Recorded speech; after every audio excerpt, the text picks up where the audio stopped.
നല്ല സുഹൃത്തുക്കളാണ്. അതിലുപരിയായിട്ട്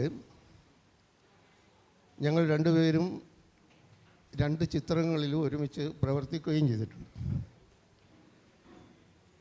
എനിക്ക് തോന്നുന്നത് ഞാൻ എഴുതിയിട്ടുള്ള ഒട്ടുമിക്ക രചനകളും സത്യം വായിച്ചിട്ടുണ്ട് എന്നാണ്. പക്ഷേ സത്യൻ എടുത്തിട്ടുള്ള മിക്കവാറും സിനിമകൾ ഞാൻ കണ്ടിട്ടുണ്ട്.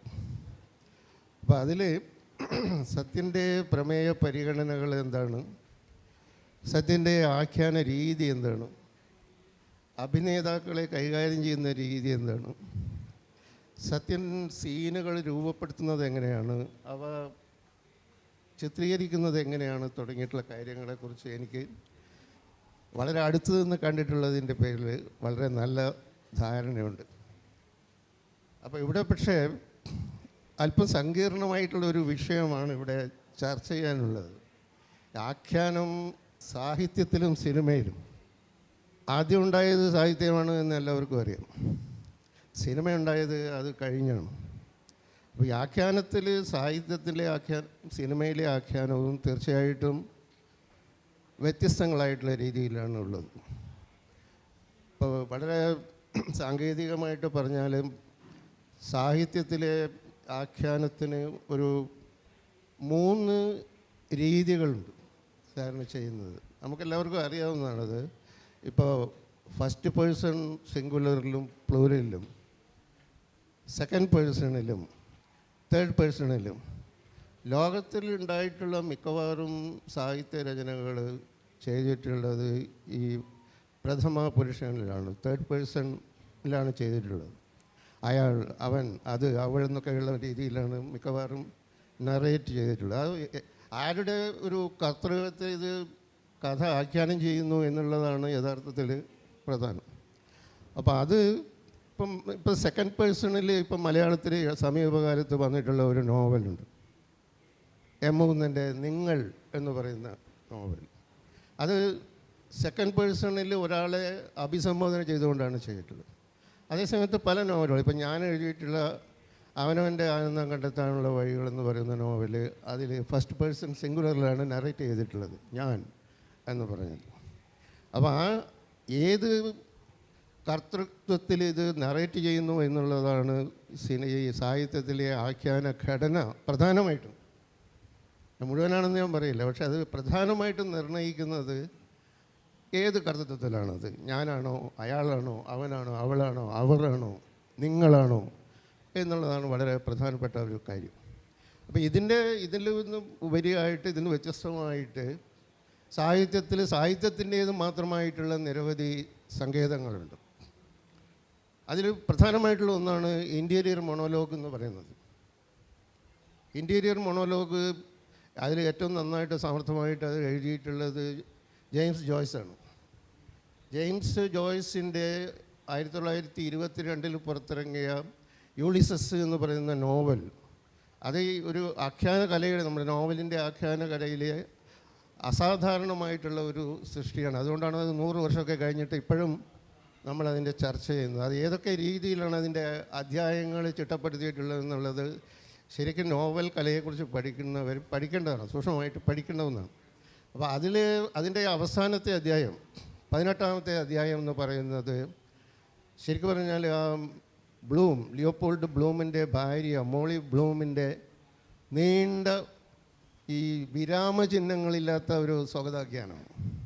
അതിൽ വിരാമചിഹ്നമില്ല, എസ് എസ് എസ് എന്ന് പറഞ്ഞിട്ട് ഇങ്ങനെ അത് അവസാനിക്കുകയാണ് ചെയ്യുന്നത്. അപ്പോൾ അത് സാഹിത്യത്തിൽ മാത്രം ചെയ്യാൻ കഴിയുന്ന ഒന്നാണ്. ഇൻറ്റീരിയർ മൊണോലോഗ് എന്ന് പറയുന്നത് സാഹിത്യത്തിന് മാത്രം ചെയ്യാൻ കഴിയുന്നതാണ്. അതേപോലെ ഇപ്പോൾ സിനിമയിൽ സാധാരണ ചെയ്യുന്ന ഈ വളരെ രേഖീയമായിട്ടുള്ള ചിത്രീകരണം, സാധാരണ സിനിമ പിന്തുടരുന്ന ഒന്ന് രേഖീയമാണ്, ലീനിയറായിട്ടുള്ള നറേഷനാണ് ഈ സിനിമകളിൽ സാധാരണയായിട്ട് ചെയ്യുന്നത്. പക്ഷേ നമുക്കറിയാം മറ്റു പല നോവലുകളും അതിനെ ഭേദിച്ചവയാണ്. പ്രത്യേകിച്ചിട്ടും ഈ ഹുവാൻ റൂൾഫോയുടെ പെദ്രോ പരാമോ എന്ന് പറയുന്ന നോവൽ നിങ്ങൾ എടുത്ത് നോക്കിയിട്ടുണ്ടെങ്കിൽ അറിയാം, അതിൽ ഈ രേഖീയമല്ല, അതിൻ്റെ ഘടന എന്ന് പറയുന്നത് വളരെ ശിഥിലമാണ്. ബാഹ്യമായിട്ട് നോക്കുമ്പോൾ വളരെ ശിഥിലമായ ഒരു ഘടനയുള്ള ആഖ്യാന രീതിയാണ് അതിൽ പിന്തുടരുന്നത്.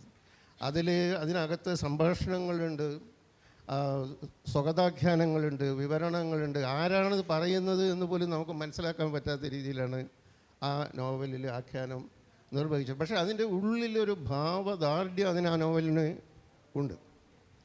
അത് ഒരു സവിശേഷമായിട്ടുള്ള ഒന്നാണ്. അതേപോലെ ഇപ്പം ഞാൻ മറ്റൊരു നോവൽ പറഞ്ഞാൽ, ഇപ്പോൾ ബ്രാം സ്റ്റോക്കറുടെ ഡ്രാക്കുള എന്ന നോവൽ വളരെ മുമ്പുണ്ടായ കൃതിയാണ്. ആ ഒരു എപ്പിസ്റ്റലറി നോവൽ എന്ന് പറയുന്ന ഒരു ഗണത്തിൽപ്പെടുന്ന ആ നോവലിനകത്ത് അതിൽ ഒരാൾ പറയുന്നുണ്ട്, അയാൾ കത്തയക്കുന്നുണ്ട്, പത്രവാർത്തകൾ ചെയ്യുന്നുണ്ട്, ഇങ്ങനെ പലതും കൂടെ ചേർത്തിട്ടുള്ള ഒന്നാണ് ഈ എപ്പിസ്റ്റലറി എന്ന് പറയുന്ന രീതി. അപ്പോൾ ഇങ്ങനെ ഈ സിനിമയിൽ നിന്ന് വ്യത്യസ്തമായിട്ട് സാഹിത്യത്തിൻ്റേതായിട്ടുള്ള ആഖ്യാന രീതികൾ ഉണ്ട്. അപ്പോൾ ഇത് മാത്രമല്ല, ഇനിയും പല പല കാര്യങ്ങൾ അതിൽ ഉൾച്ചേർന്നിട്ടുണ്ട്. ഇപ്പോൾ മറ്റൊരു നോവലിൻ്റെ പേര് കൂടി ഞാൻ പറയട്ടെ. അത് ലാറ്റിൻ അമേരിക്കയിലുണ്ടായ ഹോപ്സ്കോച്ച് എന്ന് പറയുന്ന നോവലാണ്, ഹോലിയോ കോർത്തസാർ എഴുതിയിട്ടുള്ളത്. ആ നോവലിൽ 2 പുസ്തകങ്ങൾ ചേർന്നതാണ്, ഒരു പുസ്തകമല്ല, 2 പുസ്തകങ്ങൾ ചേർന്നതാണ് ആ ഒറ്റ നോവൽ. അതിൽ 1 തൊട്ട് 56 അധ്യായം വരെ ഒരു പുസ്തകവും ബാക്കി വേറൊരു പുസ്തകവും. 56 അധ്യായം കഴിഞ്ഞിട്ട് അത് അവസാനിപ്പിക്കുന്നു. എന്നിട്ട് പിന്നെ 75ാമത്തെ അധ്യായത്തിൽ അടുത്ത പുസ്തകം തുടങ്ങും. അതിൻ്റെ താഴെ ഒരു നമ്പർ കൊടുത്തിട്ടുണ്ട്. ആ നമ്പറാണ് പിന്നെ വായിക്കേണ്ടത്, ക്രമത്തിലല്ല പോയിട്ടുള്ളത്. അപ്പോൾ ഇങ്ങനെ നോൺ ലീനിയർ ആയിട്ടുള്ള നറേഷൻ്റേതായ സാധ്യതകൾ സാഹിത്യത്തിൽ ഒരുപാട് പല ഘട്ടങ്ങളിലായിട്ട് ഉപയോഗിച്ചിട്ടുണ്ട്. ഇപ്പോഴും അത് പുതിയ പുതിയ ആഖ്യാന രീതികൾ, പുതിയ പുതിയ നോവലുകളിൽ ഇപ്പോഴും ഏറ്റവും ഒടുവിൽ വന്നിട്ടുള്ള ഈ പ്രോഫറ്റ് സോങ് എന്ന് പറയുന്ന പോൾ ക്ലിഞ്ചിൻ്റെ നോവലിൽ വരെ വേറൊരു രീതിയിലുള്ള ആഖ്യാനമാണ്. അപ്പോൾ ഞാനിത് സാഹിത്യത്തിൻ്റെ പക്ഷത്തു നിന്ന് ഇത്രയും പറഞ്ഞു എന്നേ ഉള്ളൂ. അത് ഞാൻ മൈക്ക് കൈമാറുകയാണ്. സത്യന് എന്താണ് പറയാനുള്ളതെന്ന് വെച്ച് തുടങ്ങിയിട്ട് നമുക്ക് ചർച്ച മുന്നോട്ട് കൊണ്ടുപോകാം. സാഹിത്യത്തിനെ പറ്റി ആധികാരികമായിട്ട് പറയാൻ അർഹതയുള്ള ഒരാളാണ് ബാലകൃഷ്ണൻ. ബാലകൃഷ്ണൻ്റെ കഥകൾ വായിക്കുമ്പോൾ, നോവൽ വായിക്കുമ്പോൾ എനിക്ക് പലപ്പോഴും തോന്നിയിട്ടുള്ളത് അതൊരു സിനിമ പോലെ മനസ്സിൽ കയറുന്നു എന്നുള്ളതാണ്. വിഷ്വൽസാണ് ഏറ്റവും കൂടുതലുള്ളത്. അപ്പോൾ അതുകൊണ്ട് തന്നെ ആഖ്യാനത്തിന് സാഹിത്യം കുറച്ചുകൂടി എളുപ്പമാണെന്ന് എനിക്ക് തോന്നിയിട്ടുണ്ട് സിനിമയേക്കാൾ. ഇപ്പം ഒരു ഭാവം നല്ല വാക്കുകളോടെ വരച്ചിടാം. അത് സിനിമയിൽ ആവിഷ്കരിക്കണമെങ്കിൽ ഒരുപാട് പരിധികളുണ്ട്. അപ്പോൾ പരിധിക്ക് അകത്ത് നിന്നുകൊണ്ട് വേണം അതിനെ ആവിഷ്കരിക്കാൻ. അപ്പം ഈ പറഞ്ഞ പോലെ സാഹിത്യത്തിനും സിനിമേനും പറ്റി കമ്പയർ ചെയ്യണമെന്നില്ല. കാര്യം രണ്ടും 2 കലാരൂപങ്ങളാണ്. രണ്ടും അടിസ്ഥാനമാക്കുന്നത് ജീവിതത്തെയാണ്. ജീവിതത്തിൻ്റെ അനുഭവങ്ങളിൽ നിന്നാണ് സാഹിത്യത്തിലേക്കും സിനിമയിലേക്കും നമ്മൾ ആശയങ്ങൾ സ്വീകരിക്കുന്നത്. അപ്പം സിനിമയിൽ നമുക്ക് ഒരു വലിയ വാചകങ്ങൾ എഴുതുന്നതിൽ വളരെ ഷോർട്ടാക്കിയിട്ട് വേണം സിനിമയിൽ കാണിക്കാൻ പറ്റും. ഇപ്പോൾ നമുക്ക് ചില ഉദാഹരണങ്ങൾ പറഞ്ഞാലാണത് കൂടുതൽ മനസ്സിലാവുക. അപ്പം വീക്കെൻഡിൻ്റെ ഒരു കഥ ഞാൻ സിനിമയ്ക്കുന്നുണ്ട്, അപ്പുണ്ണി എന്ന് പറഞ്ഞിട്ടുള്ളത്. അപ്പോൾ അതിൽ വീക്കെൻഡിൻ്റെ ഒരു കുസൃതി അറിയാമല്ലോ, വാചകങ്ങളിലൂടെയാണ് വീക്കെൻഡിൻ്റെ കുസൃതി. അത് സിനിമയിൽ അതേപടി ആവിഷ്കരിക്കാൻ എളുപ്പമല്ല. പക്ഷേ അതിനോട് സാമ്യമുള്ള രീതിയിലൊക്കെ നമ്മൾ ചിലപ്പോൾ ചെയ്യും. അപ്പം അതിൽ ഈ മാളുവമ്മിയും അയ്യപ്പൻ നായരും കൂടി, ഗോപിച്ചേട്ടനും സുകുമാരിയും കൂടി മേനകയുടെ കല്യാണത്തിന് മുമ്പ് ജാതകം നോക്കിപ്പിക്കുന്നൊരു സീനുണ്ട്. അതിനുശേഷമാണ് ഹീറോയിൻ്റെ മറ്റേ മോഹൻലാലിനെ ഇൻട്രൊഡ്യൂസ് ചെയ്യുന്നത്. അപ്പോൾ വീക്കെൻഡ് അതിലെഴുതിയിരിക്കുന്നത്, മാളുവമ്മ ചോദിക്കും വരൻ അടുത്തുനിന്നോ അകലത്തുനിന്നോ. അപ്പോൾ ജ്യോത്സ്യം പറയും മധ്യധരനേഴിന്നായിരിക്കും. അത് വീക്കെൻഡിൻ്റെ കുസൃതിയാണ്. നമുക്ക് ഒരു തിരക്കഥയിൽ ആ പേജ് പുള്ളി എഴുതിയ തിരക്കഥയാണ്. ഞാനത് മനഃപൂർവ്വം കട്ട് ചെയ്തിരിക്കുന്നത് ഒരു പുഴയുടെ നടുവിൽ ഒരു വഞ്ചിയിൽ മോഹൻലാൽ വരുന്നതാണ്. അതൊരു സാമ്യത്തിന് വേണ്ടിയാണ്. പക്ഷേ മധ്യധരനേഴിന്നായിരിക്കും എന്ന് പുള്ളി പറയുന്നത് പുള്ളിയുടെ രീതിയിലുള്ള ശൈലിയിലാണ്. ഇപ്പോൾ ചിലത് നമുക്ക് വളരെ ഫാസ്റ്റായിട്ട്, സാഹിത്യത്തിനേക്കാൾ ഫാസ്റ്റായിട്ട് സിനിമയിൽ കൂടെ ആവിഷ്കരിക്കാൻ സാധിക്കും. അങ്ങനെയുണ്ട്. ഇപ്പോൾ ഞാൻ പ്രകാശൻ എന്നുള്ള സിനിമയിലൊരു പ്രകാശനെ പട്ടി ഓടിച്ച് തെങ്ങിൽ കയറ്റുന്നുണ്ട്. അപ്പോൾ പട്ടി ഓടിച്ചെന്ന ഷോർട്ട്സ് എടുത്തുകൊണ്ടിരിക്കുമ്പോൾ ആ ഫയർഫാസിൽ ഓടി തെങ്ങിൽ കയറണമെങ്കിൽ വലിയ ബുദ്ധിമുട്ടാണ്. അപ്പോൾ നമ്മൾ വളരെ എളുപ്പത്തിൽ കട്ട് ചെയ്യുന്നത് ഈ പട്ടി ഓടിക്കുന്നത് കണ്ടിട്ട് KPSL അകത്തുനിന്ന് വരുന്നൊരു ഷോട്ട് ഇട്ട് കഴിഞ്ഞാൽ നോക്കുമ്പോൾ ഇവൻ ഇരിക്കുന്നത് തെങ്ങിൻ്റെ നടുവിലാണ്. അത് ഫാസ്റ്റായിട്ട് നമുക്ക് അത് കാണിക്കാൻ പറ്റുന്ന ചില രീതികളാണ്. അതുപോലെ തന്നെ പ്രണയമായാലും ദാരിദ്ര്യമായാലും ഒക്കെ സീന് ഞാൻ ചെയ്യാറുള്ളത് അതാണെന്ന് തോന്നിപ്പിക്കാത്ത വിധത്തിൽ പ്രകടിപ്പിക്കലാണ്. അപ്പോൾ നാടോടിക്കാറ്റിൽ മോഹൻലാൽ മണ്ണെണ്ണയും മരുവൊക്കെ മേടിക്കാൻ വരുന്ന സീനുണ്ട്. അത് സത്യത്തിൽ അതൊരു പ്രണയത്തിൻ്റെ തുടക്കമാണ്. പക്ഷേ നമ്മളവിടെ കാണുന്നത് അവിടെ വീട്ടിലെ ദാരിദ്ര്യവും അങ്ങനെ സംഘടനകളും. അപ്പോൾ നമ്മൾ സിനിമ എന്ന് പറയുന്നത് നമ്മളെ ഇൻസ്പയർ ചെയ്യുന്നതനുസരിച്ചിരിക്കും. പ്രത്യേകിച്ച് മുൻവിധികളൊന്നും ഇല്ലാതെയാണ് ഞാനൊരു സിനിമയെ സമീപിക്കാറുള്ളത്. ബാലകൃഷ്ണൻ അറിയാവുന്നതാണ്. ഞങ്ങളിങ്ങനെ ഒരു കഥയെപ്പറ്റി ആലോചിക്കും, ആ കഥ ഉണ്ടാക്കേണ്ട ഇമ്പാക്റ്റിനെ പറ്റി ചിന്തിക്കും. അത് ആ സീൻ കയ്യിൽ കിട്ടുമ്പോഴാണ് അതെങ്ങനെ ആവിഷ്കരിക്കണം, എങ്ങനെ ആഖ്യാനം ചെയ്യണമെന്ന് ചിന്തിക്കുന്നത്. അപ്പോൾ നമുക്ക് പറ്റുന്ന വിധത്തിൽ ആ രീതിയിലൂടെ ചെയ്യുക എന്നാണ് എനിക്ക് തോന്നുന്നത്. ഒറ്റ കാര്യമുള്ളൂ, വായനയായാലും കാഴ്ചക്കാരായാലും പ്രേക്ഷകനായാലും വായനക്കാരനായാലും നമ്മളെ ഇരുത്തി ബോറടിപ്പിക്കുന്ന രീതിയിലേക്ക് കൊണ്ടുപോകാതിരിക്കുക എന്നുള്ളതാണ്. അത് എഴുതി നീട്ടി കൊണ്ടുപോയിരിക്കുക, ദൃശ്യങ്ങളിലൂടെ നീട്ടിക്കൊണ്ടുവരിക, ഉള്ള കാര്യം നേരെ ചൊവ്വ പറയുക എന്നുള്ളതിനപ്പുറത്ത് ഒരു ടെക്നിക്കുകളും ഞാൻ ഉപയോഗിക്കാറില്ല. അല്ല, എനിക്ക് പലപ്പോഴും തോന്നിയിട്ടുള്ളത് ഈ സത്യൻ്റെ ആഖ്യാന രീതി എന്ന് പറയുന്നത് എപ്പോഴും ഒന്ന് തന്നെയാണ്. അതിലുള്ള പ്രമേയങ്ങളോ അല്ലെങ്കിൽ കഥകളോ സാഹചര്യങ്ങളോ കഥാപാത്രങ്ങളോ മാറുന്നു എന്നേ ഉള്ളൂ. അതിൽ നിന്ന് കുറച്ച് വ്യത്യസ്തമായിട്ടുള്ള ഒരു സിനിമയാണ് ഞങ്ങൾ ചെയ്ത കൊച്ചു കൊച്ചു സന്തോഷങ്ങളെന്ന് പറയുന്നത്. നമ്മൾ ഈ ഷൊർണൂരും പരിസരങ്ങളിൽ നിന്ന് നമുക്ക് കുറച്ചുകൂടി ഒന്ന് മറ്റൊരു സ്ഥലത്തേക്ക് പോകാം, ഗോവ പോലൊരു സ്ഥലത്തേക്ക് പോകാം എന്ന് തീരുമാനിച്ചിട്ടാണ് ഞങ്ങൾ അതിൻ്റെ ലൊക്കേഷൻ അങ്ങോട്ട് മാറ്റിയും അത് പിന്നീട് ഒരു ദൃശ്യപരമായിട്ട് മലയാള സിനിമയിൽ ഒരു ആളുകൾക്ക് താല്പര്യം തോന്നിയിട്ടുള്ള ഒന്നാണ്. അതിനുശേഷമാണ് ഗോവയിലേക്ക് ആൾക്കാർ കൂടുതൽ പോകാൻ തുടങ്ങിയത്. അപ്പം അത് ഞങ്ങളത് വളരെ ചെറിയ ഒരു ആശയത്തിൽ നിന്നാണ് തുടങ്ങിയത്. ഞങ്ങൾ ഒരു ദിവസം കോഴിക്കോട് നിന്ന് കാറിൽ ഇങ്ങോട്ട് ഷൊർണൂരേക്ക് വന്നുകൊണ്ടിരിക്കുമ്പോൾ വഴിക്ക് വെച്ചിട്ട് ഞാൻ പറഞ്ഞു എന്തോ ഒരു കഥയുടെ ഒരു ചെറിയ ബീജം മനസ്സിലേക്ക് തോന്നുന്നുണ്ടെന്ന്. അപ്പം സത്യം പറഞ്ഞു അത് പറയല്ല അവിടെ വെക്കരുതെന്ന്. എന്നിട്ട് ഞങ്ങൾ ഷൊർണൂരെത്തിയിട്ട് ടി വിയിൽ ഇരുന്ന് കഴിഞ്ഞപ്പോൾ പറയാറായോ എന്ന് ഞാൻ ചോദിക്കും. അപ്പോൾ അത് പിന്നെ അന്നും പറഞ്ഞില്ല. അത് അന്നാണ് ഞാൻ എഴുതിയിട്ടുള്ള ഒരു കാര്യമുണ്ട്. ഞങ്ങൾ രണ്ടുപേരും നടക്കാൻ പോയൊരു കാര്യം അതിനോട് ഞങ്ങൾ നടന്ന് ഒരു പാടത്തിൻ്റെ കരയിലൂടെ പോകുമ്പോൾ ഒരാൾ ഞങ്ങളെ രണ്ടുപേരെ അറിയുന്ന ഒരാൾ ചോദിച്ചു എന്താണെന്ന്. അപ്പോൾ ഞങ്ങൾ കഥ എഴുതാൻ വേണ്ടിയിട്ട് ആലോചിച്ചിട്ട് വന്നതാണെന്ന് പറഞ്ഞു. അപ്പോൾ അയാൾ പറഞ്ഞു ഇവിടെ നല്ല കാറ്റാണ്, എത്ര കഥ വേണമെങ്കിലും എഴുതാം. എൻ്റെ ഞങ്ങളുടെ വീടിൻ്റെ പടിഞ്ഞാറ് പുറത്ത് ഇരുന്ന് കഴിഞ്ഞാൽ, മുകളിൽ ഇരുന്ന് കഴിഞ്ഞാൽ അപ്പുറത്ത് വിശാലമായ പാടവും നല്ല കാറ്റുമാണ്. എത്ര കഥ വേണമെങ്കിൽ എഴുതാം. കാറ്റും സ്ഥലം ഉണ്ടായാൽ കഥ എഴുതാൻ പറ്റില്ലല്ലോ. നമ്മൾ ചിന്തിക്കാറുണ്ട് എഴുതാൻ. പലപ്പോഴും നമ്മൾ പറയും എഴുതാൻ പോവാണ്, അതൊരു എസ്കേപ്പിസമാണ്. പലപ്പോഴും പറയില്ലേ നമ്മൾ, ചിലരും പറയും നമുക്ക് വിശാലമായ എന്ത് പ്രതിമനോഹരമായ, നിങ്ങൾക്ക് കഥ എഴുതാൻ പറ്റിയ സ്ഥലം അങ്ങനെ ഒന്നുമില്ല. ഇത് ഒരു തീച്ചുളയാണ് ശരിക്കും പറഞ്ഞാൽ നമ്മളെ സംബന്ധിച്ചിടത്തോളം. നമ്മൾ ഇത് കഥയ്ക്ക് വേണ്ടിയിട്ട് ഇപ്പോൾ സത്യൻ്റെ സിനിമ ചിലപ്പോഴും ഹാസ്യാത്മകതയ്ക്ക് മുൻതൂക്കമുള്ള സിനിമകളാണെങ്കിൽ പോലും അതിനു വേണ്ടിയിട്ടുള്ള ഒരു ഉള്ളുരുക്കമുണ്ട്. ഒരുപാട് ഉള്ളുരുക്കിയിട്ടാണ് അത് ഉണ്ടാക്കുന്നത്. ഇപ്പോൾ ശ്രീനിവാസനായാലും മറ്റാരെങ്കിലും ആയാലും ഞാനായാലും അതിൻ്റെ പിന്നിലുള്ള ഒരു ഉരുകിയിട്ടാണ് അത് ഉണ്ടാക്കുന്നത്. നമ്മൾ പിന്നീട് അത് പ്രേക്ഷകരുടെ മുമ്പിലെത്തുമ്പോൾ അവർക്ക് ചിരിക്കാം, ശരി. പക്ഷേ ആ ഒരു ആശയത്തിന് വേണ്ടിയിട്ട് ശരിക്കും ഒരുപാട് ഉരുകുന്നുണ്ട്. അത് പണ്ട് പത്മരാജനെ പറ്റി ഞാൻ കേട്ടിട്ടുണ്ട്. പി പത്മരാജൻ 15 ദിവസം കൊണ്ട് സ്ക്രിപ്റ്റ് എഴുതുന്ന കേട്ടിട്ടുണ്ടായിരുന്നു. 15 ദിവസം മതി സ്ക്രിപ്റ്റ് എഴുതാൻ, അല്ലെങ്കിൽ മാക്സിമം 1 ദിവസം. ഞാനൊരു ദിവസം പുള്ളിയോട് ചോദിച്ചു, ഈ നമുക്ക് പാർക്കാൻ മുന്തിരിത്തോപ്പുകളൊക്കെ കഴിഞ്ഞപ്പോൾ, പപ്പട്ട എങ്ങനെയാണ് ഈ 15-20 ദിവസം കൊണ്ട്? ഞങ്ങളിങ്ങനെ ഒരുപാട് നാൾ കഷ്ടപ്പെട്ട് ഒരുക്കിയിട്ടാണ്. അപ്പോൾ പുള്ളി പറഞ്ഞു, ഞാൻ എഴുതാൻ 15 ദിവസം എടുക്കുന്നതേ ഉള്ളൂ, അതിനു മുമ്പ് ഒരു 6 മാസം എൻ്റെ മനസ്സിലിട്ട് ഞാൻ അതിനെ ഒരുക്കുന്നുണ്ട്. അങ്ങനെ ഉരുകലല്ലാതെ ഒരു സൃഷ്ടിയും ഉണ്ടാകുന്നില്ല. അത് എഴുത്തായാലും സാഹിത്യമായാലും സിനിമയായാലും ചിത്രരചനയായാലും ഒരു സംഗീതമായാലും എല്ലാത്തിനും വേണ്ടത് ആത്മാർപ്പണം തന്നെയാണ്. പിന്നെ ചെയ്ത് കഴിഞ്ഞാൽ അതിൽ നിന്ന് ഡിറ്റാച്ചഡ് ആവാൻ സാധിക്കുക എന്നുള്ളതാണ് ഏറ്റവും വലിയൊരു സന്തോഷം. ഞാൻ ഇപ്പോൾ ഈ ഉദാഹരണങ്ങൾ പറയുമ്പോൾ ആ സിനിമയെപ്പറ്റി പറയുന്നത് വേറൊരാൾ സിനിമയെപ്പറ്റി പറയുന്ന പോലെ അത് എന്നിൽ നിന്ന് വിട്ടുപോയി കഴിഞ്ഞു. ഇപ്പോൾ സന്ദേശം എന്നുള്ള സിനിമ 32 കൊല്ലം കഴിഞ്ഞിട്ടും ഇപ്പോഴും ആളുകൾ അതിനെപ്പറ്റി അഭിനന്ദിക്കുകയും തെറി പറയുകയും ചെയ്യുന്നുണ്ട്. പക്ഷേ നമ്മളെ സംബന്ധിച്ചിടത്തോളം അത് ആ വർഷത്തേക്ക് വേണ്ടി എടുത്തൊരു സിനിമയായിരുന്നു സന്ദേശം എന്ന് പറയുന്നത്. ആ കൊല്ലത്തെടുത്ത ഒരു സിനിമയാണ്, ആ കൊല്ലം ജയിക്കാൻ വേണ്ടി സിനിമ ചെയ്തത്. അപ്പോൾ നമുക്കതിനിപ്പോൾ ഒരു ഔട്ട്സൈഡറായിട്ട് നിന്ന് കാണാൻ സാധിക്കുന്നുണ്ട് ആ സിനിമ എന്താണ്, അത് പറയുന്നത് എന്താണ്. അല്ലെങ്കിൽ ഓരോ ഇപ്പോൾ നമ്മളെ അടുത്ത് തന്നെ പലപ്പോഴും ആളുകൾ വന്ന് നമ്മളുടെ ഡയലോഗ്സ് തന്നെ പറയും. എൻ്റെ അടുത്ത് പലപ്പോഴും ആൾക്കാർ പറയുന്നുണ്ട്, എന്താ ഈ ബുദ്ധി നേരത്തെ തോന്നാത്ത വിജയ, എല്ലാത്തിനും അതിൻ്റെയുള്ള സാമ്യമുണ്ട് ദാസ. ഇത് ഒരു ഇതായിട്ട് മാറിപ്പോവാണ് പിന്നീട്.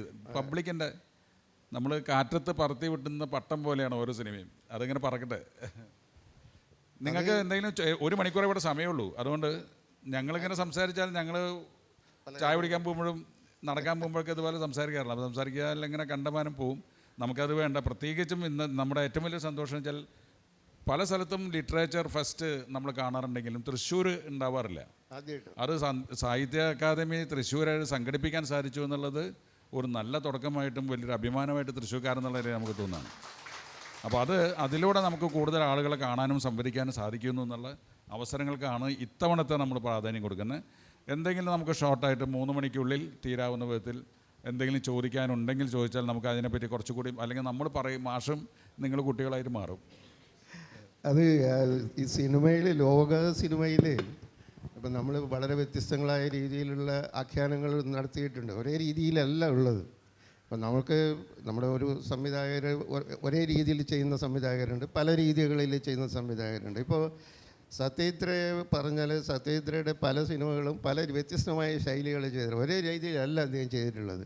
നമ്മൾ പറയും അധികം നിയോ റിയലിസ്റ്റ് ട്രഡീഷൻ പിന്തുടർന്നു, ആ ഒരു പാതയിൽ വന്നിട്ട് ചെയ്തു. ആദ്യത്തെ സിനിമ ചെയ്തു നിയോ റിയലിസത്തെ അല്ല.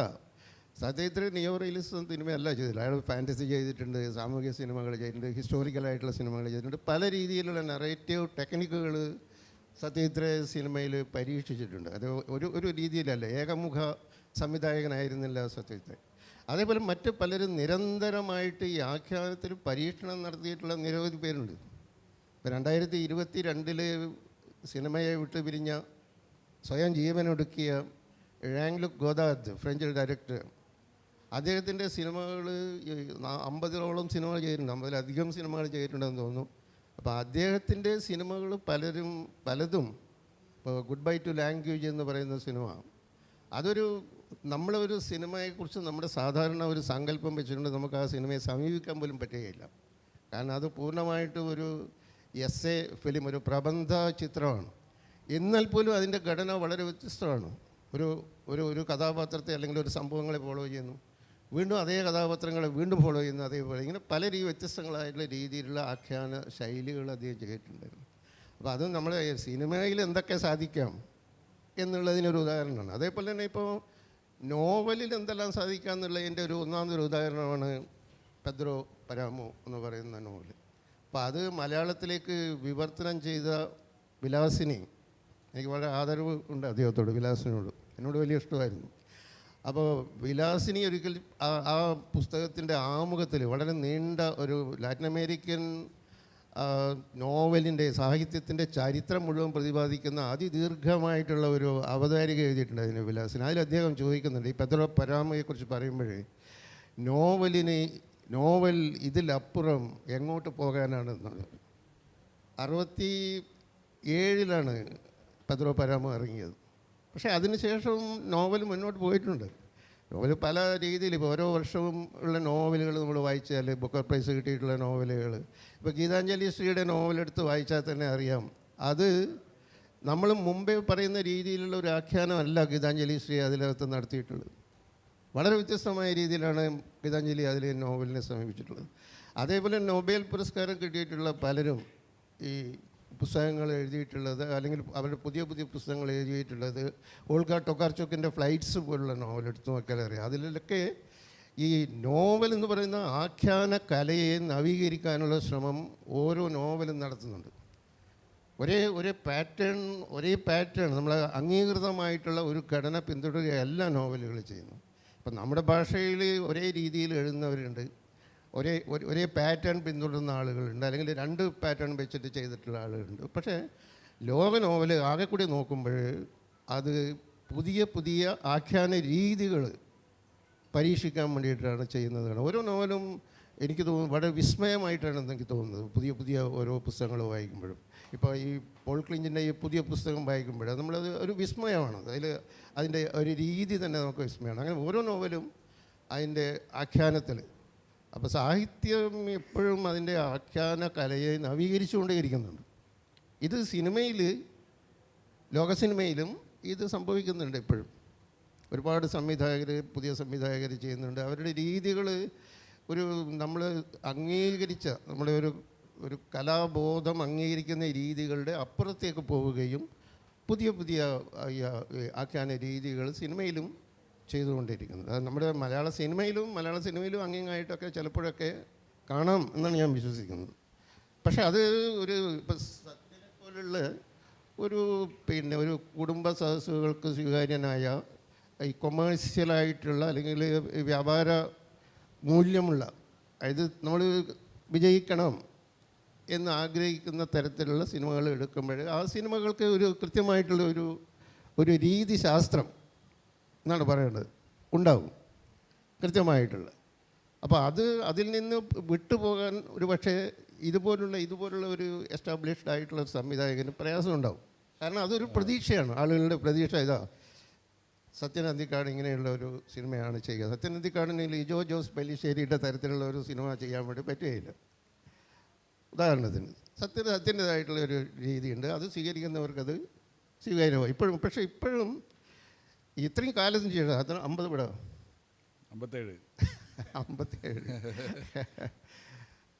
57 വർഷക്കാലം ഇങ്ങനെ 57 വർഷം അല്ല, വയസ്സ് ചെറുതാണ്, അതിനിടയിലാണ് ഇത്രയും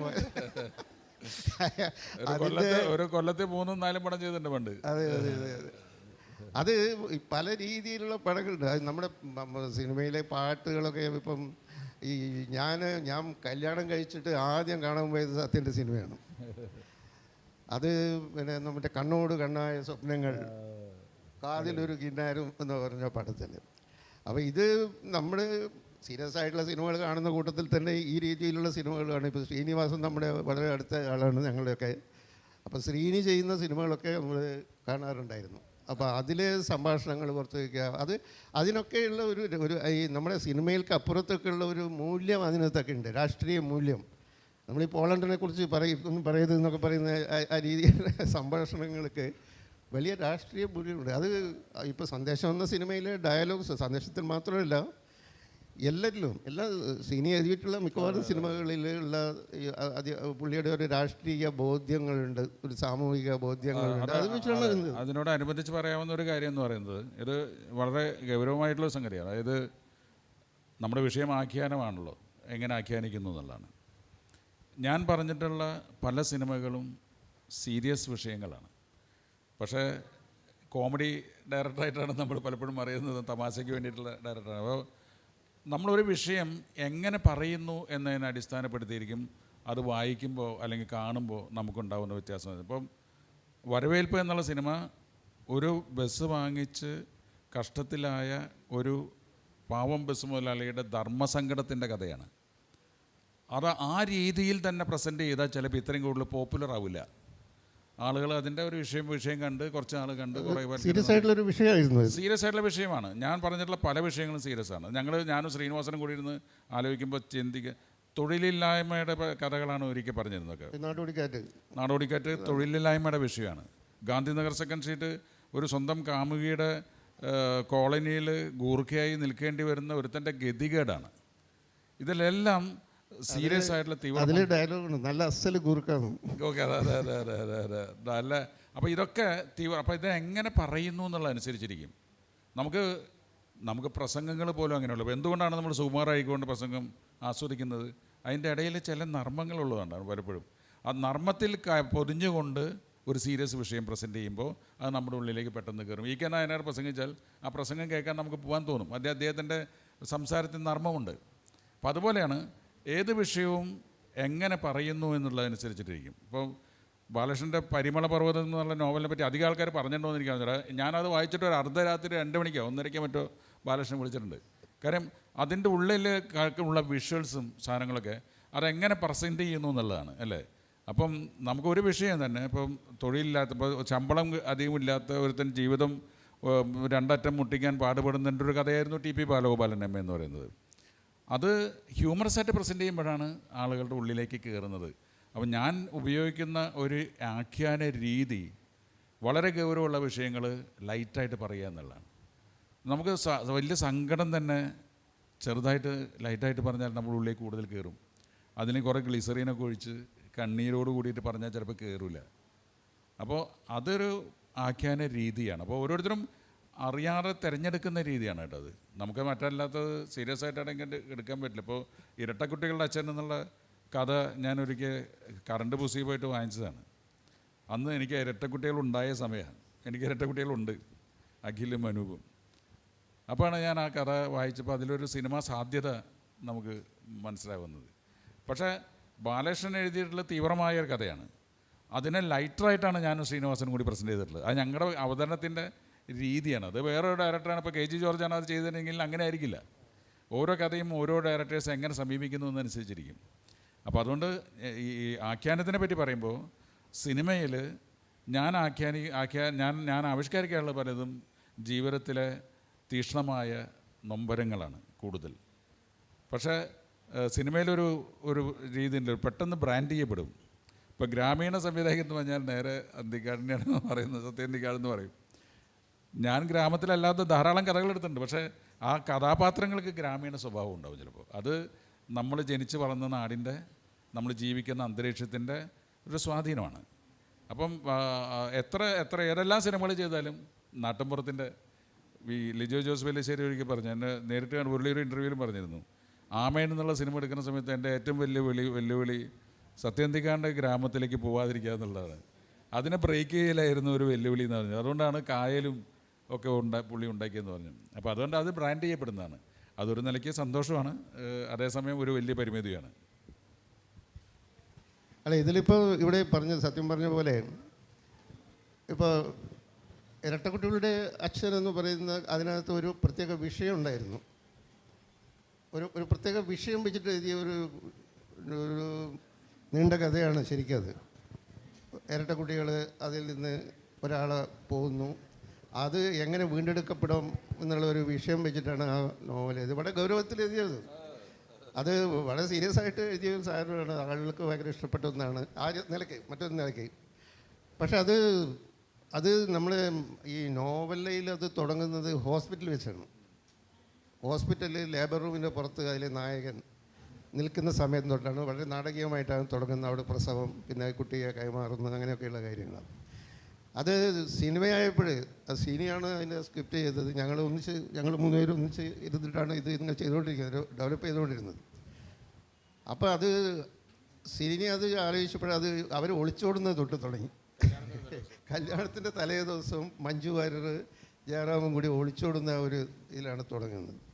അപ്പോൾ അത് കുറേ കൂടി മുന്നോട്ട് കഥ കുറേ കൂടി അപ്പുറത്തേക്ക് പോയി. അവർ പിന്നെ താമസിക്കുന്നു, അതിൻ്റെ ഹ്യൂമറും അത് ഇതൊക്കെ. അത് പിന്നീട് തെലുങ്കിൽ ഈ സിനിമ വന്നു.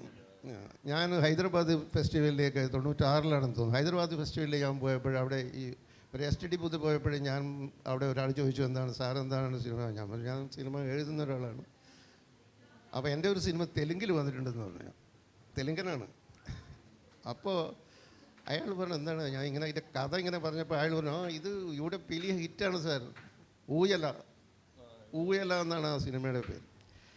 അപ്പോൾ ഞാൻ ചോദിച്ചാൽ എങ്ങനെയാണ് അത് തുടങ്ങി? ഞാൻ കണ്ടില്ല. അത് സുഹാസിനിയായിരുന്നു അഭിനയിച്ചത്, സുഹാസിനിയും നാസറും. അപ്പോൾ അത് പറഞ്ഞ് അതിൽ ഈ 2 കുട്ടികൾ വെച്ചാണ് തുടങ്ങുന്നത്. ഈ ഒളിച്ചോടിയ കാമുകന്മാർ കുട്ടിയായിരുന്ന കാലം തൊട്ടാണ്, അല്ല കോളേജ് പഠിക്കുന്ന കാലം തൊട്ടാണ് തുടങ്ങുന്നത്.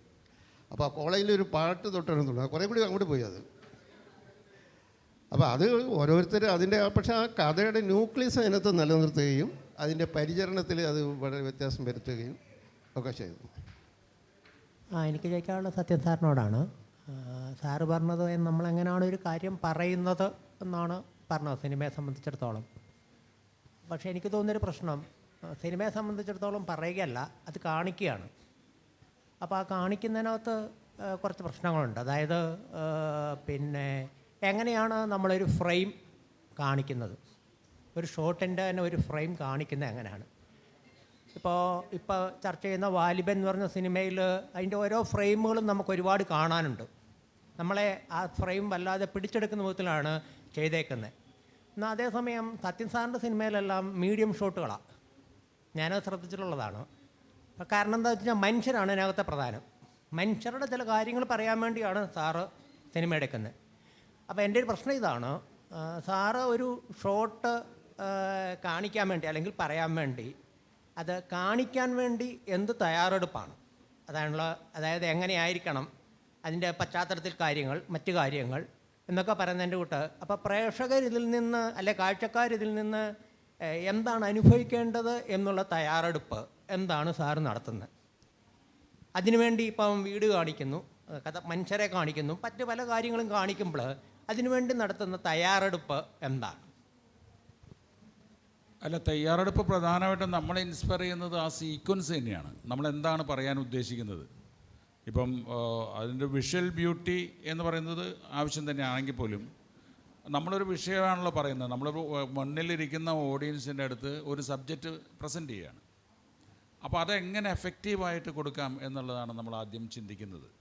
അപ്പോൾ അതിന് ചിലപ്പോൾ വളരെ ഡീറ്റെയിൽഡ് ആയിട്ടുള്ള സ്ക്രിപ്റ്റ് ഉണ്ടാവാം, ചിലപ്പോൾ ഡീറ്റെയിൽഡ് ആയിട്ടുള്ള സ്ക്രിപ്റ്റിൽ എഴുതപ്പെട്ട സ്ക്രിപ്റ്റ് ഇല്ലെങ്കിലും അങ്ങനെ ചെയ്യാം. ഇപ്പോൾ സന്മനസ്സുള്ള ഒരു സമാധാനം എന്നുള്ളൊരു സിനിമയിൽ മോഹൻലാലിൻ്റെ വീട് ജപ്തി ചെയ്യുന്നൊരു സീനുണ്ട്. അപ്പോൾ ആ സീന് ശ്രീനിവാസനും ഞാനും കൂടിയുള്ള ഒരു രീതി എങ്ങനെയാണെന്ന് വെച്ചാൽ മിക്കവാറും ഒരു സ്ക്രീൻ പ്ലേ ഉണ്ടാക്കും. ആദ്യം ഡയലോഗ്സ് എഴുതിയിട്ടുണ്ടാവില്ല, അതായത് സീനായിട്ട് എഴുതിയിട്ടുണ്ടാവില്ല പലതിനും. അപ്പോൾ നാളെ എടുക്കേണ്ടത് ആ ജപ്തി സീനാണ്. അപ്പോൾ ശ്രീനിവാസന് ഇന്ന് ഷൂട്ടിംഗ് ഇല്ല. ഞാൻ ശ്രീനിവാസൻ്റെ അടുത്ത് പറഞ്ഞു താൻ റൂമിലിരുന്നിട്ട് എഴുതുക, കാര്യം ലെങ്തി സീനാണ്, ലെങ്തി സീക്വൻസാണ്, വല്ലാതെ ഫീൽ ചെയ്യേണ്ട സംഭാഷണങ്ങളൊക്കെ വരേണ്ട സംഭവമാണ്. അപ്പോൾ അത് എഴുതാൻ ശ്രീനിവാസനെ വിട്ടിട്ട് ഞാൻ പകൽ ഷൂട്ടിങ്ങിന് പോയി. രാത്രി ഷൂട്ടിങ് കഴിഞ്ഞ് വന്ന് ഒരു 9 മണിക്ക് വന്ന് കുളിച്ച് സീൻ വാങ്ങാനായിട്ട് ശ്രീനിവാസൻ്റെ മുറിയിലേക്ക് ചെല്ലുമ്പോൾ ശ്രീനിവാസൻ സിഗരറ്റ് വലിച്ചിരിക്കുകയാണ്. എഴുതിയിട്ടില്ല സീൻ. മേശപ്പുറത്ത് ഒരു കടലാസ്, ഒരേ ഒരു പേജ് കടലാസ് മാത്രമേ ഉള്ളൂ. ബാലകൃഷ്ണൻ അറിയാം അത്. അപ്പോൾ എനിക്ക് ദേഷ്യം വന്നു ശരിക്കും. കാര്യം നാളെ രാവിലെ 7 മണിക്ക് എല്ലാ സെറ്റപ്പും റെഡിയാക്കിയിരിക്കുകയാണ്, ജപ്തി ചെയ്യാനുള്ള ആൾക്കാരും ജൂനിയർ ആർട്ടിസ്റ്റും ഒക്കെ. ശ്രീനോട് ഞാൻ ചോദിച്ചു സീൻ, പുള്ളി പറഞ്ഞു സീൻ എഴുതിയില്ല, എനിക്ക് എഴുതാൻ പറ്റിയില്ല എന്ന് പറഞ്ഞു. ഞാൻ വെച്ചാൽ അതെന്താണ്?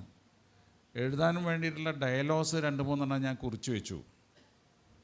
അത് കുറിച്ച് വെച്ചപ്പോൾ എനിക്ക് എൻ്റെ അമ്മയും എൻ്റെ വീട് ജപ്തി ചെയ്ത് പോയ സീനും ഓർമ്മ വന്നു.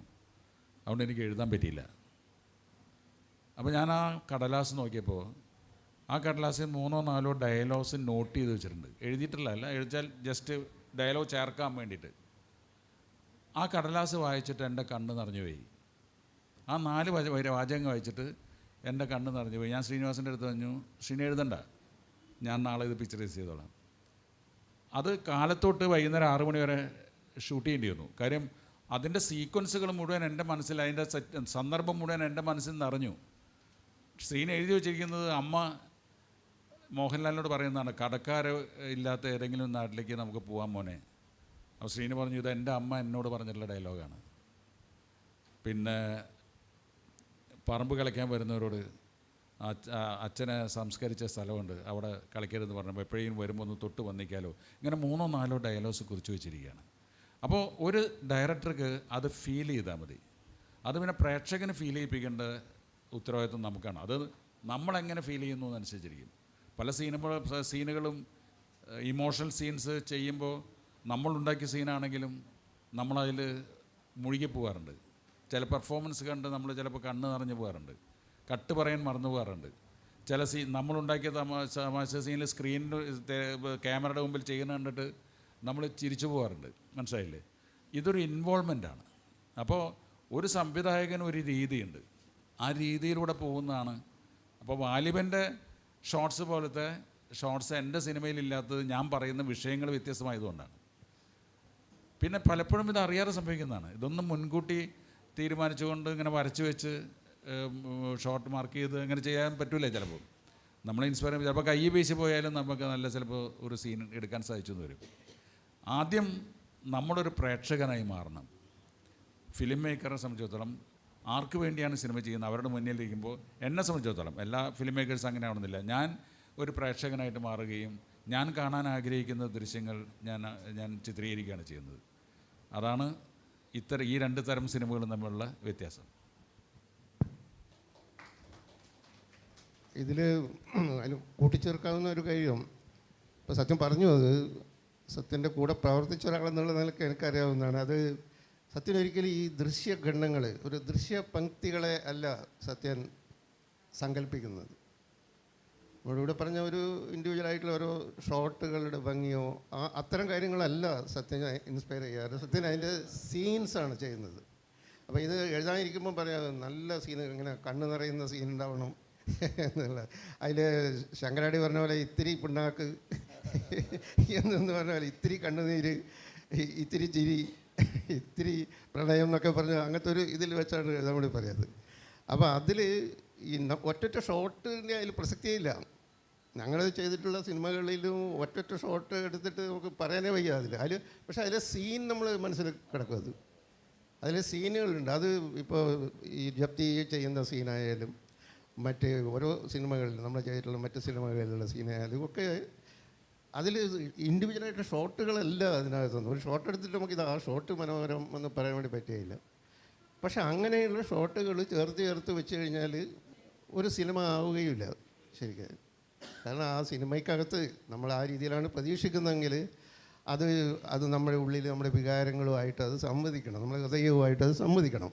അത് വികാരങ്ങളുണ്ടാവണം, വികാരസാന്ദ്രമാകണം. ആ വികാരങ്ങൾ ഉണ്ടാകുന്നത് ഇത്തരത്തിലുള്ള ഈ മനുഷ്യരുടെ ഒത്തുചേരലുകളും കൂടിച്ചേരലുകളും അവരുടെ വിനിമയങ്ങളും അവരുടെ വേർപിരിയലുകളും ഇങ്ങനെയൊക്കെയാണ് അത് വികാരങ്ങൾ ഉണ്ടാകുന്നത്. അപ്പോൾ ആ വികാരങ്ങൾ സൃഷ്ടിക്കാൻ നമ്മളൊരു പ്രകൃതിൻ്റെ ഷോട്ടോ ഒരു പുഴയുടെ ഷോട്ടോ ഒന്നും കൊണ്ട് അത് ഉണ്ടാകാൻ പറ്റില്ല. അങ്ങനെ സൗന്ദര്യം ചേർത്തിട്ടുള്ള പല സിനിമകളും മുമ്പേ മലയാളത്തിൽ ഇറങ്ങിയിട്ടുണ്ട്. ഒരു വിഷ്വലായിട്ടുള്ള ഭംഗിയുണ്ട്. പക്ഷേ അതിനകത്തുള്ള ഇമോഷനൊന്നും യാതൊന്നും അതിനകത്തുണ്ടാവില്ല. ഈ പുതിയ സിനിമ ഞാൻ കണ്ടിട്ടില്ല, എനിക്കതിൻ്റെ എങ്ങനെയാണെന്ന് അറിയില്ല. പക്ഷേ ഇപ്പോഴും പുതിയ സിനിമകളിലെ ഒരു ആഖ്യാന രീതി എന്ന് പറയുന്നത് ഈ രീതിയിൽ അതിൻ്റെ ദൃശ്യപരതയ്ക്ക് കൂടുതൽ പ്രാധാന്യം കൽപ്പിക്കുന്നതാണ്. അത് ഒരു 4 ക്യാമറ വെച്ചിട്ട് 4 ഭാഗത്തു നിന്നൊക്കെ എടുക്കുന്നത്, അത് ഒന്നിച്ച് ചേർത്തിട്ടൊക്കെയാണ് ഇപ്പോഴും ചെയ്യുന്നത്. നമ്മളൊരു അവയ്ക്ക് ഈ തരത്തിലുള്ള ഒരു ഒരു സീനുകളുടെ ഒരു ഇഴയെടുപ്പം, ആ സീനുകളുടെ ഇഴയെടുപ്പം അതിനകത്ത് കാണില്ല. ഇപ്പോൾ ഈ സത്യൻ്റെ ചിത്രങ്ങളിൽ നിന്ന് നമുക്കൊരു സീൻ എടുത്ത് മാറ്റാൻ വേണ്ടി പറ്റിയില്ല. കാരണം അതാണ് ഒരു സീൻ തിരക്കഥയിൽ നിന്ന് അല്ലെങ്കിൽ സിനിമയിൽ എടുത്ത് മാറ്റാൻ പറ്റില്ലെങ്കിൽ അതാണ് ആ സിനിമ. ഇപ്പോൾ ആ ഒരു സീൻ എടുത്ത് കളഞ്ഞാലും യാതൊരു കുഴപ്പമില്ല എന്ന് കഴിഞ്ഞാൽ പിന്നെ ആ സീനിൻ്റെ ആവശ്യമില്ല അതിനകത്ത്. ഇപ്പം സത്യൻ്റെ ഒരു സിനിമയുടെ കാര്യം കൂടി ഞാൻ ഓർമ്മിക്കുന്നുണ്ട്. ഇപ്പം വീണ്ടും ചില വീട്ടുകാര്യങ്ങൾ എന്ന് പറയുന്ന സിനിമ എല്ലാവരും കണ്ടിട്ടുള്ള സിനിമയാണ്. അപ്പോൾ അതിൽ ഈ പിരിഞ്ഞുപോയ മകൻ വീട്ടിലേക്ക് തിരിച്ച് അവസാനം വരുന്നു. അവർ തമ്മിലുള്ള പിണക്കം വെറും അഭിനയമായിരുന്നു എന്നുള്ളത് അമ്മയ്ക്കും അറിയില്ല, ആർക്കും അറിയില്ല. പക്ഷെ അവരോട് ഒത്തുചേരുന്നു. അതാണ് അതിൻ്റെ സീൻ. ഇപ്പോൾ ഇത് തിരക്കഥാകൃത്തായിട്ടുള്ള ലോഹിതദാസ് എഴുതിയിട്ടുള്ളത് കുറേ സീനുകളായിട്ടാണ്, ഒരുപാട് സീനുകളായിട്ടാണ് അത് എഴുതിയത്. അവിടെ വന്നു അതിന് ശേഷം കുറേ നാടകീയമായ രംഗങ്ങളും അത് ഇതൊക്കെ ഹാർട്ട് അറ്റാക്ക് എന്തൊക്കെയോ സംഭവിക്കുന്നുണ്ട് ഇതിൽ. അത് കഴിഞ്ഞ് സത്യം ഇതൊന്ന് വായിച്ചു നോക്കി. അവിടെ എത്തിയിട്ട് പിന്നെ കുറേ അധികം നേരത്തേക്ക് സിനിമ കൊണ്ടുപോകാൻ വേണ്ടി പറ്റിയില്ല. കാരണം അത് തീർന്നു. സിനിമ ആ ലോഹി എഴുതിയിട്ടുള്ള ഇത്രയും പേജ് 10-25 പേജ് ഉണ്ടായിരുന്നു എന്നാണ് എനിക്ക് ഓർമ്മ. കഥ തീർന്നു. കാരണം അതാണ് അതിലത്തെ നാടകീയമായിട്ടുള്ള വശം. അത് ഒരു സൂക്ഷ്മഗ്രാഹിയായ ഒരു സംവിധായകൻ അത് മനസ്സിലാക്കി എന്നുള്ളതാണ്. മറ്റു ചിലരാണെങ്കിലും ഒരു പക്ഷേ ഇത് ഇത്രയും സീന് വലിച്ചു നീട്ടുമായിരുന്നു. കാരണം ഇത് ലോഹിതദാസ് എഴുതിയതാണ്, അതിനകത്ത് നല്ല ഡയലോഗുകൾ ഉണ്ടാവാം.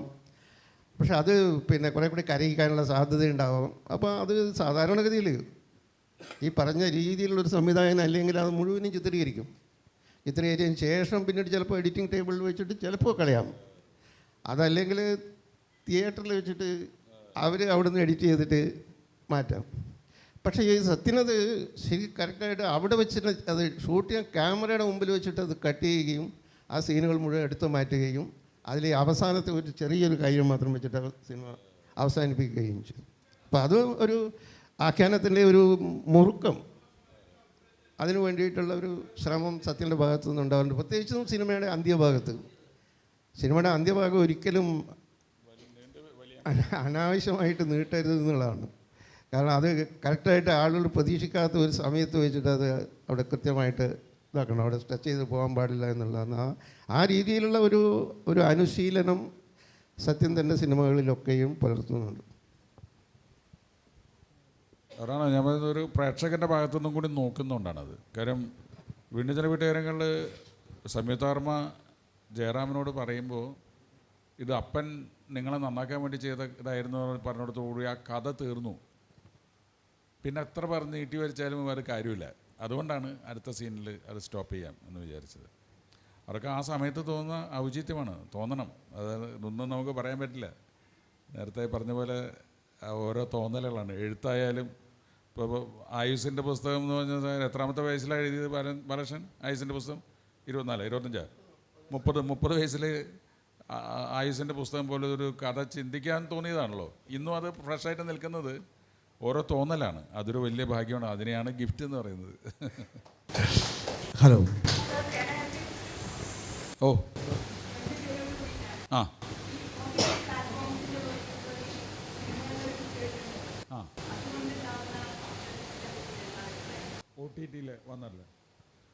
അല്ല, OTT വേറൊരു പ്ലാറ്റ്ഫോമാണ്. നമുക്കത് റവന്യൂ സൈഡിൽ വളരെ നല്ല തന്നെയാണ് സിനിമയ്ക്ക്.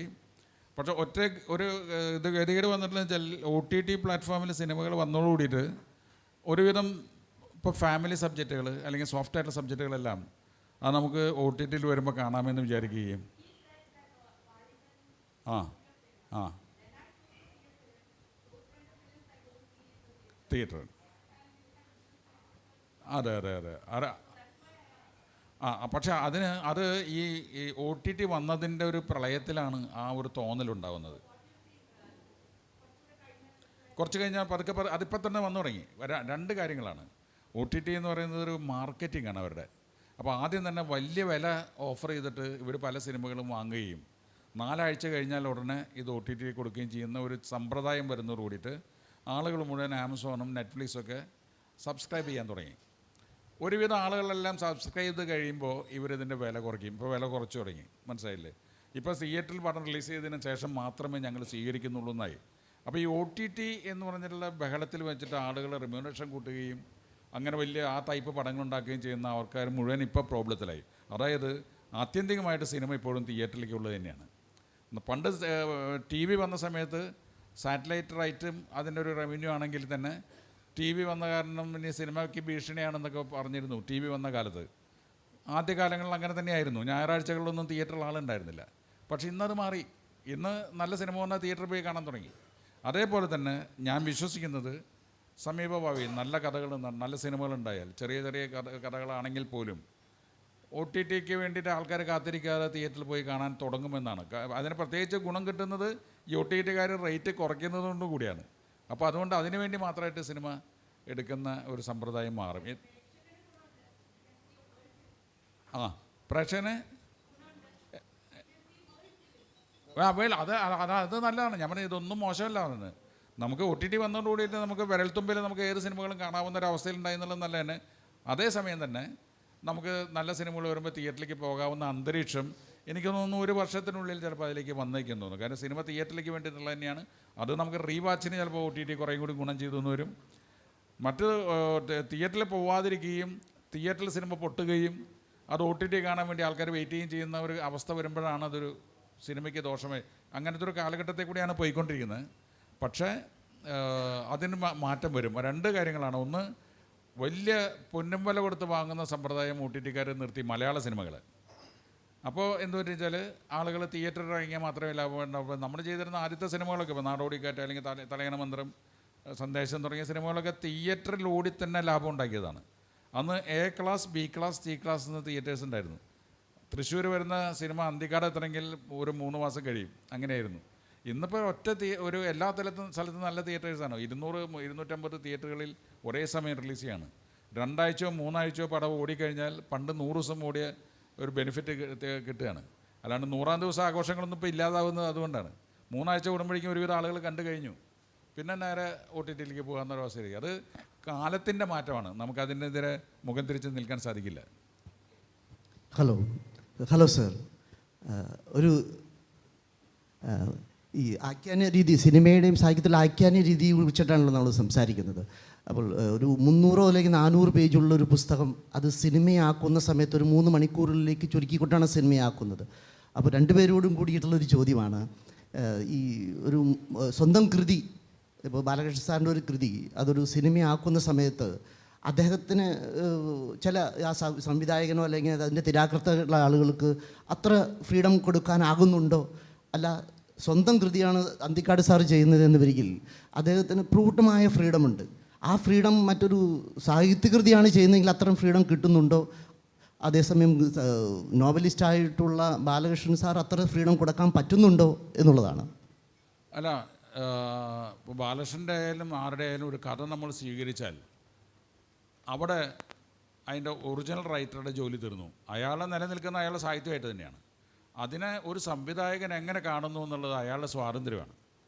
മനസ്സിലായില്ലേ? അപ്പോൾ അത് സംവിധായകൻ്റെ മറ്റൊരു കല തന്നെയാണ്. അതിനെ അടിസ്ഥാനപ്പെടുത്തുന്നത് അതിൻ്റെ മൂലഘടകം ഈ കഥയാണെന്നുള്ളതാണ്. ആ കഥ അങ്ങനെ തന്നെ വേർഡ് ബൈ വേർഡ് സിനിമയായിട്ട് പിക്ചറൈസ് ചെയ്താൽ ചിലപ്പോൾ ഭംഗി ഉണ്ടാവില്ല, രസം ഉണ്ടാവില്ല. അത്രയും 400 പേജുള്ള ഒരു സിനിമ, ഒരു ഒരു ഒരു ഒരു നോവല് ചിലപ്പോൾ 3 മണിക്കൂർ 2.5 മണിക്കൂറിലൊന്നും ചിലപ്പോൾ ഒതുങ്ങിയെന്ന് വരില്ല. അപ്പോൾ ഒരു കഥ ഒരു ഡയറക്ടർക്ക് താല്പര്യം തോന്നുന്നത് ആ കഥയിൻ്റെ ഉള്ളിലുള്ള കാമ്പ് ആയിരിക്കും, അല്ലാണ്ട് വേർഡ് ബൈ വേർഡല്ല. ആ വേർഡ് ബൈ വേർഡ് നമുക്ക് ഒരിക്കലും പിക്ചറൈസ് ചെയ്യാനും പറ്റില്ല. ഇപ്പോൾ ഏപ്രിൽ മാസത്തിലെ ഇളം മഞ്ഞ് പണ്ടെപ്പോഴോ പകലുറക്കത്തിൽ കണ്ട സ്വപ്നം പോലെ പാറി നടക്കുന്നു എന്ന് MT എഴുതിയിട്ടുണ്ട്. നമുക്ക് ഒരു മിസ്റ്റിൻ്റെ ഷോട്ട് ഇടാനേ പറ്റുള്ളൂ. അതിൽ പകലുറക്കവും പണ്ടെപ്പോഴോ കണ്ട കിനാവും വരില്ല. മനസ്സിലായില്ലേ? അപ്പോൾ അത് അങ്ങനെ തന്നെ ആവിഷ്കരിക്കാൻ നമുക്ക് സാധിക്കില്ല. സാറിന് ഏതാണ് ഈസി ആയിട്ട് തോന്നിയിട്ടുള്ളത്? ഒരു നോവലാണോ സ്വന്തം തിരക്കഥയുടെയാണോ? അല്ല, ഇപ്പോൾ ഏതായാലും കൂടുതൽ ഇപ്പം ഞാൻ അധികം ചെയ്തിട്ടുള്ളത് ഞങ്ങൾ ക്രിയേറ്റ് ചെയ്യുന്നതാണ്. ഞാനും ശ്രീനിവാസനും, അല്ലെങ്കിൽ ഞാനും ലോഹിദാസും, അല്ലെങ്കിൽ രഘുനാഥ് പലേരിയും C ബാലകൃഷ്ണനും ഒക്കെ കൂടിയിട്ട് കഥകൾ ഒരുമിച്ചിരുന്ന് സിനിമയ്ക്ക് വേണ്ടി സൃഷ്ടിക്കുന്ന കഥകളാണ് നമ്മൾ വന്നുകൊണ്ടിരിക്കുന്നത്. അത് മറ്റൊരു സാഹിത്യ രൂപമാണ്. സാഹിത്യത്തിനെ ഡിപ്പെൻഡ് ചെയ്തിട്ട് 2-3 സിനിമകളെ ഞാൻ ചെയ്തിട്ടുള്ളൂ. അതുകൊണ്ട് എന്നെ സംബന്ധിച്ചിടത്തോളം കുറച്ചും കൂടി ഫ്രീഡം കിട്ടുന്നത് പുതുതായിട്ട് ക്രിയേറ്റ് ചെയ്യുന്നതാണ്. അത് ആദ്യമായിട്ട് ഉണ്ടാവുന്നതാണ്. മറ്റതിനെ അടിസ്ഥാനപ്പെടുത്തുമ്പോൾ ഒന്ന് അതിനോട് നീതി പുലർത്തണം. ഇപ്പോൾ ഇരട്ടക്കുട്ടികൾ അച്ഛൻ എന്നുള്ള കഥയോട് നീതി പുലർത്താതിരിക്കാൻ പറ്റില്ല. നീതി പുലർത്തിയില്ലെങ്കിൽ വായനക്കാരെ നമ്മൾ ചീത്ത പറയും. അതാണ് പ്രശ്നം. അങ്ങനെയുള്ള സിനിമകൾ, സ്വന്തമായിട്ടുള്ള കൃതികളായിട്ടുള്ള സിനിമകൾ അല്ലെങ്കിൽ തിരക്കഥ എഴുതുമ്പോഴാണല്ലോ ഇങ്ങനെയുള്ള പ്രീ ഡിഗ്രിയും അത്ര മോശം ഡിഗ്രി അല്ല എന്ന് പറയാൻ പറ്റുന്നത്. അതുകൊണ്ടാണല്ലോ. അതെ അതെ അതെ അതെ. Thank you sir. Thank you sir.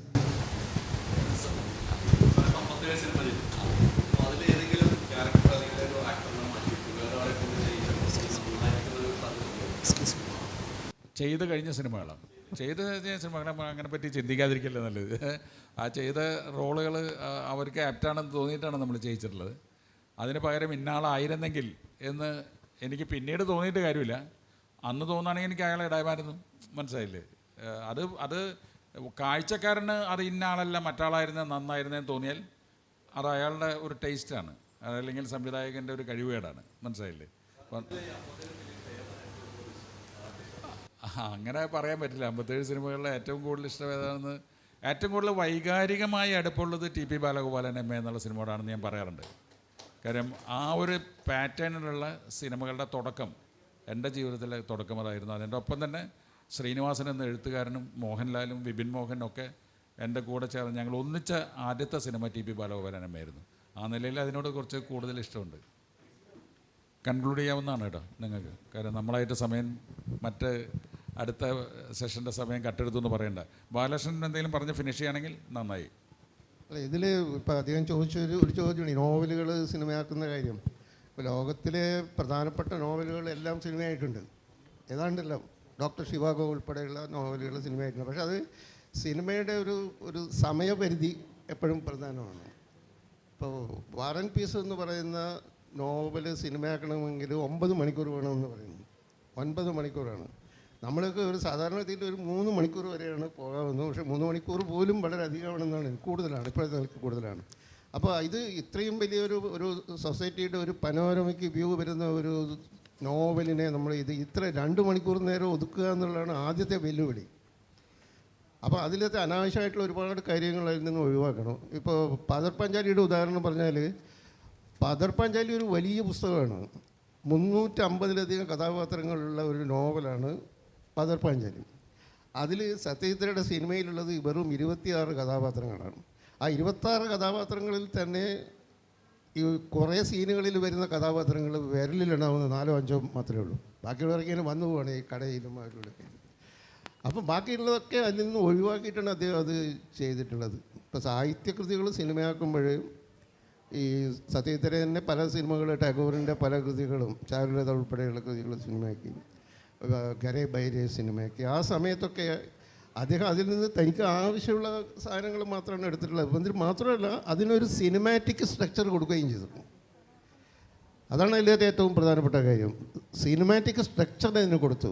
ഇപ്പോൾ പദർപാഞ്ചാലി എന്ന് പറയുന്ന നോവൽ തുടങ്ങുന്നത് ആ നിശ്ചിതപുരം എന്ന് പറയുന്ന ഗ്രാമത്തിൽ ഹരിഹരൻ എന്ന് പറയുന്ന നിർധനനായ ഒരു ബ്രാഹ്മണൻ ജീവിച്ചിരുന്നു എന്ന് പറയുന്ന ഒരു വാക്യത്തിലാണ് അതിൽ തുടങ്ങുന്നത്.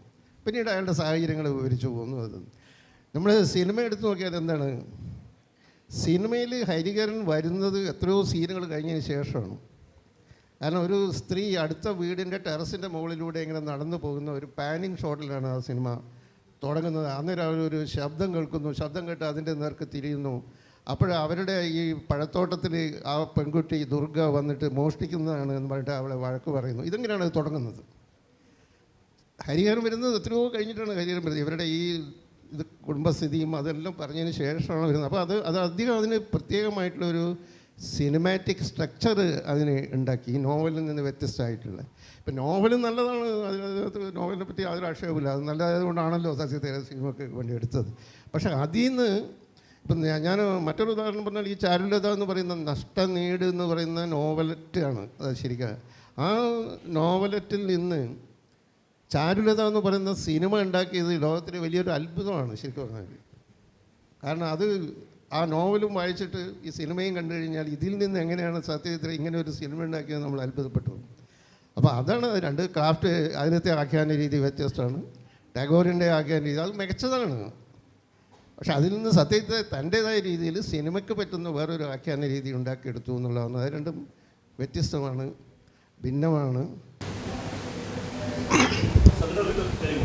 സത്യത്തെ പല സിനിമകളിലെ ക്യാരക്ടേഴ്സ് പോലെയാണ് മോഷിക്കുന്ന ഒരു ക്യാരക്ടറാണ്. അപ്പോൾ അവർക്ക് അഭിനയം അങ്ങനെ ആയിരുന്നു, ഒരു കുറച്ചുകൂടി ഉറക്കെ അഭിനയിക്കുന്ന ശൈലികൾ എന്താണ് ഒരു ബിഹേവ് ചെയ്യുന്ന ശൈലിയിലേക്ക് അഭിനയം മാറി. അപ്പോൾ അങ്ങനെ ഒരു സമയത്ത് ഇതിനകത്ത് അങ്ങനത്തെ ക്യാരക്ടേഴ്സിനെ പോലുള്ള ആർട്ടിസ്റ്റുകളില്ല. അത് കെ പി ശ്രീലത അല്ലെങ്കിൽ കൃഷ്ണൻ അല്ലെങ്കിൽ അങ്ങനെയുള്ള പല ക്യാരക്ടേഴ്സ് ഒരു അങ്ങനെ കുറേ പേരില്ല. അപ്പോൾ അങ്ങനത്തെ പരിമിതി ശരിക്കും ഇന്നത്തെ സിനിമ എടുക്കുമ്പോൾ അതിനെ അനുഭവിക്കുന്നു. ഞാൻ തീർച്ചയായിട്ടും അത് അഭിമുഖീകരിക്കുന്നുണ്ട്. കാരണം ഒരു സിനിമ തുടങ്ങാനിരിക്കുന്നതിനൊക്കെ മുമ്പ് സാധാരണ നമ്മുടെ മനസ്സിൽ ഒരുപാട് മുഖങ്ങൾ വരുമായിരുന്നു.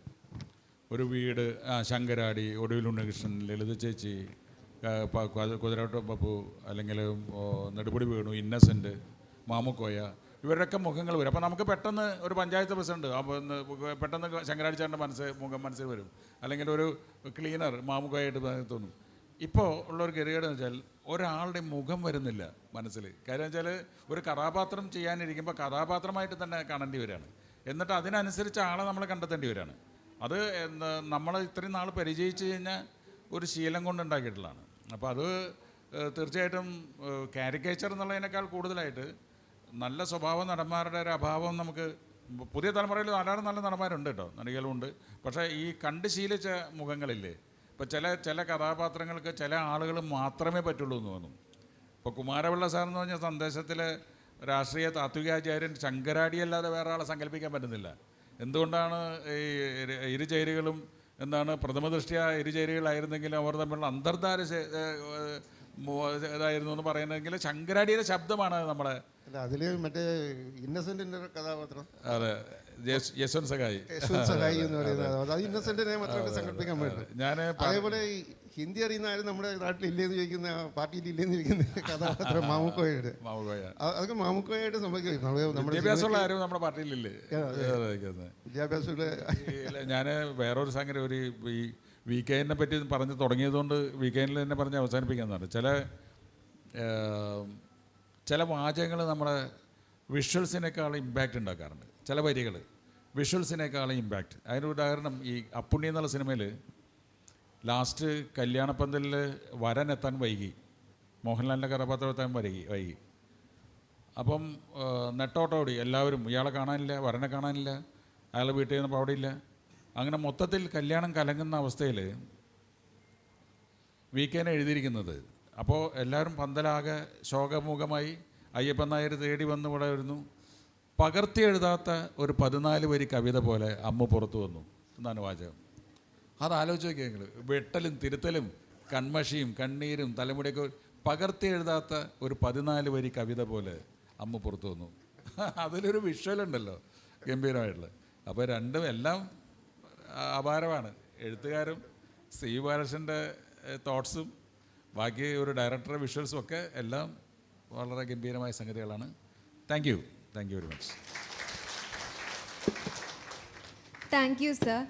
ആഖ്യാനം സിനിമയിലും സാഹിത്യത്തിലും എന്ന വിഷയം അവസാനിക്കുന്ന ഈ നിമിഷത്തിൽ സിനിമയെക്കുറിച്ചും സാഹിത്യത്തെക്കുറിച്ചും മനസ്സിലാക്കാൻ നമ്മെ സഹായിച്ച CV ബാലകൃഷ്ണൻ സാറിനോടും സത്യനന്ദിക്കാട് സാറിനോടും നന്ദി അറിയിക്കുന്നു. കൂടാതെ ഏറെ ക്ഷമയോടെ കേട്ടിരിക്കാൻ തയ്യാറായ പ്രിയ ശ്രോതാക്കളോടും നന്ദി രേഖപ്പെടുത്തുന്നു.